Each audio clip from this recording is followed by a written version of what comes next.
నమస్కారం రాజన్న గారు. నమస్తే కేలత్ గారు, చెప్పండి. ఇప్పుడు కంటెంట్ వచ్చేసి హ్మ్. ఏసీపీ కల్లూరి ఏసీపీ వెంకటేష్ గారు ఓకే. 7/4/2022 తేదీన హ్మ్. టెలిఫోన్ హియరింగ్ నిర్వహించారు. ఓకే. అంటే ఈ 25 పిటిషన్ల మీదే.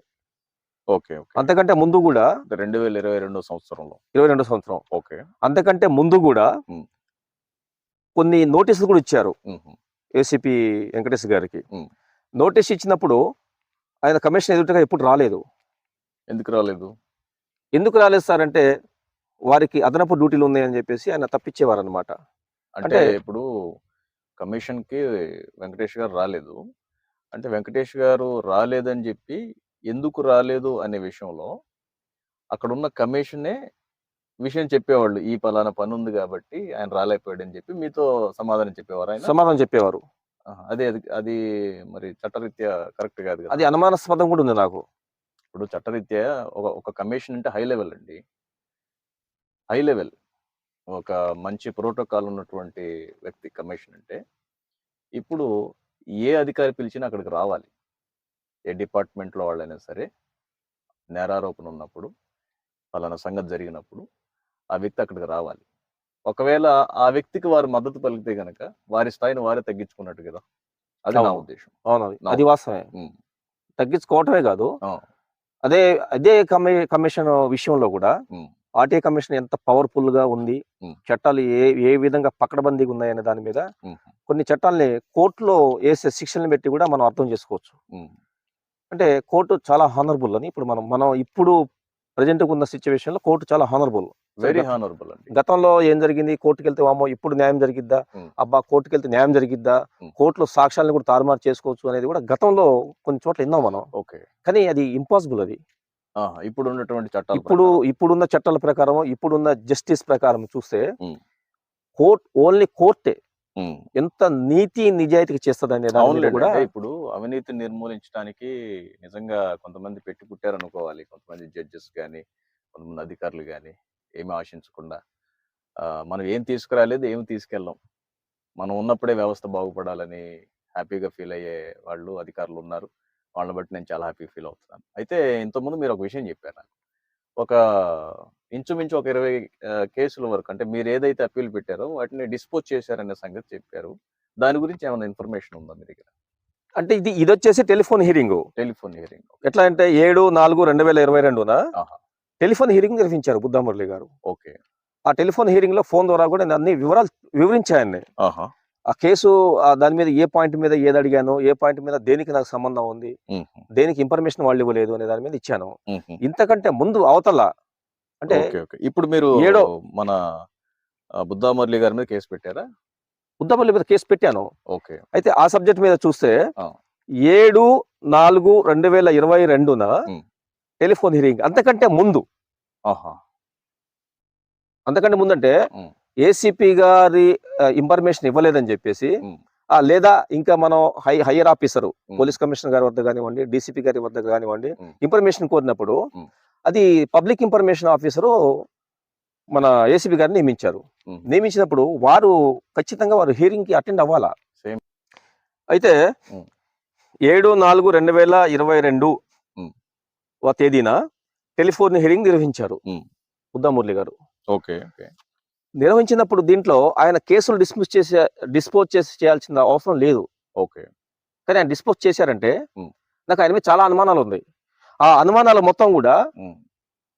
నాకు ఎవరైతే నేను మన ఫిర్యాదు ఇచ్చానో హ్మ్. పోలీస్ కమిషనర్ గారు కానివ్వండి, హ్మ్. జిల్లా కలెక్టర్ కానివ్వండి, వాళ్ళు నా అనుమానాన్ని క్లియర్ చేసే బాధ్యత వాళ్ళ మీద ఉంది. అంటే ఇప్పుడు నాకొక డౌట్ ఉంది. ఇప్పుడు మీరు ఇంచుమించు 20 కేసులు అంటున్నారు డిస్పోజ్ చేసినయి.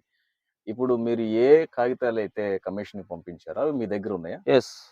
ఉన్నాయి. ఎవిడెన్సెస్ ఉన్నాయి. ఉన్నాయి. అంటే ఎందుకంటే రేపొద్దున వారి వద్దకు వెళ్ళినప్పుడేంటంటే, అది సమాధానం చెప్పగలిగిన ప్రశ్న గాదు. అందుకే మేము డిస్పోజ్ చేసామని వాళ్ళు అనొచ్చు గదా! నేను అసలు వాళ్ళనే కాల్ఫర్ చేయమంటున్నాను. ఓకే. ఎవరైతే అధికారి ఉన్నారో వాళ్ళని హ్మ్. కాల్ఫర్ చేయండి అంటున్నాను. రికార్డ్ కాల్ఫర్ చేయండి అంటున్నారు. ఓకే. ఆ రికార్డ్ ఒకసారి ఇప్పుడు ఇదే బుద్దామురళి 25 కేసులు పెండింగ్‌లో ఉన్నప్పుడు కూడా లాస్ట్‌లో డిస్పోజ్ చేశాడు. హ్మ్. మరి అదే ఏపీ గవర్నమెంట్ అప్పుడు ఉన్న కమిషను మన కల్లూరు నుంచి ఒక ఫిర్యాదెళ్తే ఓకే. ఆ ఫిర్యాదులో రూ. 25,000 జరిమానా విధించారు. ఎవరు ఒకసారి ఫిర్యాదు ఎవరు పెట్టారండి? అది మన కల్లూరు మండలం నుంచి వాస తిరుపతి గారు పెట్టారు. Endowment office. తిరుపతి గారు. దేవాదాయ ఎండోమెంట్ ఆఫీసర్ అంటారు. ఆ. అతని మీద పెట్టారు. ఒకసారి చూడండి మీరు. ఇక్కడ వస్తది. Okay. Okay. Okay. A penalty order imposing 25,000 to the PIO was issued in the case of Vasa Tirupataya belongs to Kalluru Mandal of Khammam district is not providing him the sought information from the Andhra Pradesh Information Commission. Complaint number 23192/TSIC/2016 TC144/APIC/SIC-KJR by 2021. In the case is not settled at the end, and we will make a complaint and present the matter to CAC for taking necessary action for settlement. As I informed first appellant officer that I will complain regarding the indisciplinary action to CAC New Delhi. In that case, I also haven't received any information. Okay complaint మీద ఉమ్. ఫిర్యాదుదారులు కోరిక మేరకు AP government 25,000 రూపాయలు penalty వేసింది. అంటే TSIC అనేది పదం వచ్చింది. అదే. ఈ టిఎస్ఐసి దాని మీదనో ఏపీ గవర్నమెంట్ ఎట్లా చేసింది దాని మీద కూడా ఎవరైతే మన పబ్లిక్ చూస్తారో వాళ్ళకి డౌట్ వస్తుంది. First of all Andhra Telangana ఇడిపోవక ముందు, అంటే ఇడిపోతుంది, ఇంకో వారం రోజుల్లో ఇడిపోతుంది. ఇడిపోతున్నప్పుడు వారు ఏం చేశారంటే తెలంగాణ రాష్ట్ర ఇన్ఫర్మేషన్ కమిషన్ కి కంప్లైంట్ పంపించారు. ఆ కంప్లైంట్ తెలంగాణ రాష్ట్రం ఏపీ స్టేట్ రెండు విడిపోతుంది కాబట్టి అక్కడ కమిషన్ నియమించారు. ఓకే. అక్కడ కమిషన్ నియమించినప్పుడు ఇక్కడ ఈ నెంబర్ ని ఈ తెలంగాణ స్టేట్ ఇన్ఫర్మేషన్ కమిషన్ ఏం చేసిందంటే వాళ్ళ నెంబర్ ని ఇక్కడ బేస్ చేసుకుని ఇదే నెంబర్ తో అక్కడ పంపించింది ఏపీకి. పంపించినప్పుడు అక్కడ ఉన్న కమిషన్ వారు ఓకే చాలా నీతి నిజాయితీగా 25,000 రూపాయలు జరిమానా విధించి ఆర్డర్ పాస్ చేసి ఫిర్యాదుదారులు ఎవరైతే ఉన్నారో వాస తిరుపతి గారు వాళ్ళు పంపించారు. మరి నువ్వు 25 కేసులకి ఎట్లా డిస్మిస్ చేస్తాడనే దాని మీద కూడా నేను కంప్లైంట్ ఇవ్వడం జరిగింది. ఆ కంప్లైంట్ ఒకసారి మీరు గినక అంటే ఇప్పుడు కేసు నెంబర్లు కూడా ఉన్నాయి మీ దగ్గర? ఎస్, ఇవే కేసు నెంబర్లు, ఇవే కేసు నెంబర్లు. ఇప్పుడు ఆ నెంబర్ గల అదే మన దాని సంబంధించి పేపర్ ఇవ్వమంటే పంపించాలి కదా మీకు? ఇది నాకు పంపించారు, కమిషన్ నాకు పంపించారు, మన పబ్లిక్ ఇన్ఫర్మేషన్ ఆఫీసర్ ని పంపించారు. కేసు ఎప్పుడైతే వాళ్ళు కేసు హీరింగ్ అయిన తర్వాత ఆర్డర్ పాస్ చేశారో ఆ ఆర్డర్ ని బేస్ చేసి ఏదైతే కంప్లైంట్ కమిషన్ దగ్గర ఉంటది ఆ కమిషన్ ఏం చేస్తుందంటే ప్రజెంట్ ఉన్న పబ్లిక్ ఇన్ఫర్మేషన్ ఆఫీస్ ఎవరైతే ఉన్నారో ఆ పబ్లిక్ ఇన్ఫర్మేషన్ ఆఫీస్ కి ఆర్డర్ పాస్ చేస్తూ ఆ కంప్లైంట్ మొత్తం వారికి పంపిస్తారు. దాని మీద అదే కమిషన్ ఒక్క కేసు కూడా జరిమానా విధించలేదు. ఒక్క కేసు కూడా జరిమానా విధించలేదు. జరిమానా విధించకపోవటం కాక మళ్ళీ బుద్ధమురళి చీఫ్ ఇన్ఫర్మేషన్ కమిషన్ ఏం చేశారంటే కేసు డిస్పోజ్.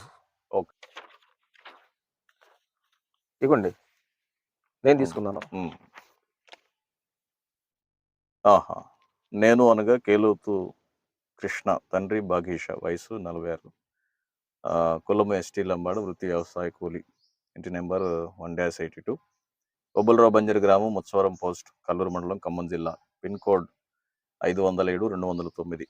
కేలోతు కృష్ణపై మొదటి ప్రశ్న. కేలోతు కృష్ణపై జరిగిన అన్యాయంపై 28/6/2022 తేదీన శ్రీయుత ఖమ్మం జిల్లా కలెక్టర్ మరియు జిల్లా మెజిస్ట్రేట్ గారికి ఫిర్యాదు చేసి ఉన్నాను.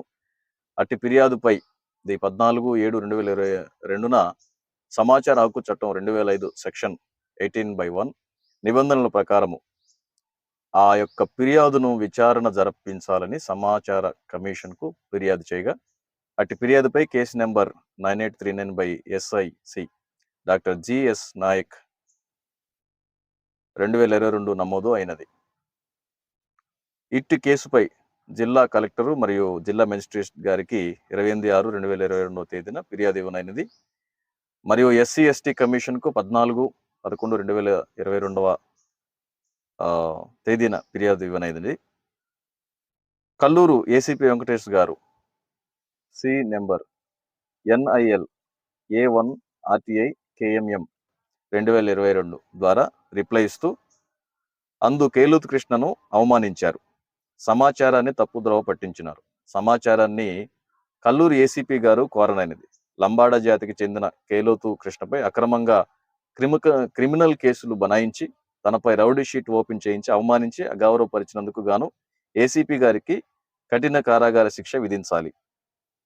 ఖమ్మం జిల్లా కలెక్టర్ టిఎస్ SC/ST కమిషన్కు ఇచ్చిన ఫిర్యాదు నందు ఇట్టి విషయమై ప్రాపర్ ఎంక్వైరీ చేయాలని ముందుగానే ఫిర్యాదు ఇచ్చి ఉన్నాను. కానీ కల్లూరు ఏసీపీ వెంకటేష్ గారు కేలుతు కృష్ణ ఇచ్చిన ఫిర్యాదునకు పొంతనలేని రిప్లై ఇచ్చినందుకు గాను సదరు ఏసీపీ వెంకటేష్ గారిపై తగు చర్యలు తీసుకోవాల్సిందిగా కోరనైంది. ఇట నేను ఒక విషయం ఏంటి చెప్తున్నా అంటే, ఇప్పుడు కఠిన కారాగార శిక్ష అనే దానికన్నా ఏదైనా ఇప్పుడు దానికి సంబంధించి ఫిర్యాదు సరిగా ఇవ్వలేదు కాబట్టి యాజ్ పర్ ఆర్టికల్ రూల్సే కొన్ని ఉన్నాయి, దానికి ఇంత జరిమానా విధించాలని. ఆ జరిమానా విధిస్తే సరిపోతుంది కదా, అది కూడా లేదు కదా, అది కూడా లేదు. అది కూడా ఇవ్వలేదు కదా ఆ, కమిషన్. ఇప్పుడు నేను అందుకనే కదా ఇప్పుడు ఆర్టీఐ కమిషన్ ఏదైతే బుద్ధమురళి గారు ఉన్నారో ఆయన వ్యతిరేకించేది దానికోసం కదా. Okay okay. ఒక పిటిషన్ పై ఏపీలో ఆ. జరిమానా జరిగినప్పుడు ఉమ్, మరి నువ్వు కమిషన్ హోదాలో ఉండి ఉమ్, కనీసంగా ఒక్క పిటిషన్ పై కూడా ప్రశ్నించలేదు, ఉమ్, నువ్వు సమాచారం ఇప్పిలేదు. ఉమ్. ఇక్కడ కేసు డిస్పోజ్ అంటే ఏ ఉద్దేశంతో నువ్వు ఇచ్చావు అంటున్నా నేను కమిషన్. Okay okay. ఇక్కడ ఒకటి ఆర్డర్ కేసులపై ఖమ్మం జిల్లా పోలీస్ కమిషనర్ గారు కల్లూరు ఏసీపీ గారికి మెమో ఇస్తూ అట్టి సమాచారం కేలోతు కృష్ణ గారికి పోస్టల్ ద్వారా సమాచారం పంపినారు.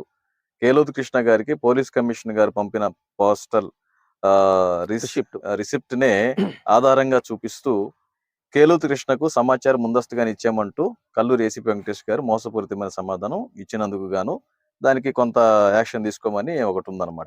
చదవండి. According to section 20/2 under disciplinary act for misguiding information shall be paid penalty to me.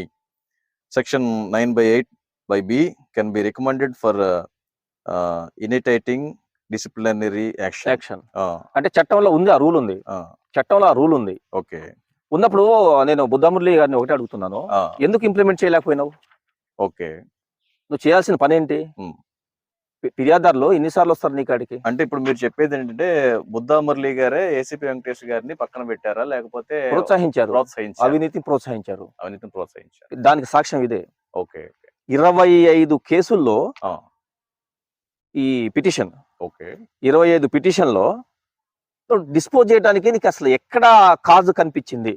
మ్మ్. అది ఆర్డర్ లో మరి కట్టుకోలేదు. కాజ్ ఏంటి అని చెప్పి మీరు మళ్ళీ ఆర్టీఐ పెట్టపోయారా? అంటే కాజు ఏంటనే దాని మీద మనం పెట్టాల్సిన అవసరం లేదు, మ్మ్. దాని మీద ఎంక్వైరీ చేయమంటారు.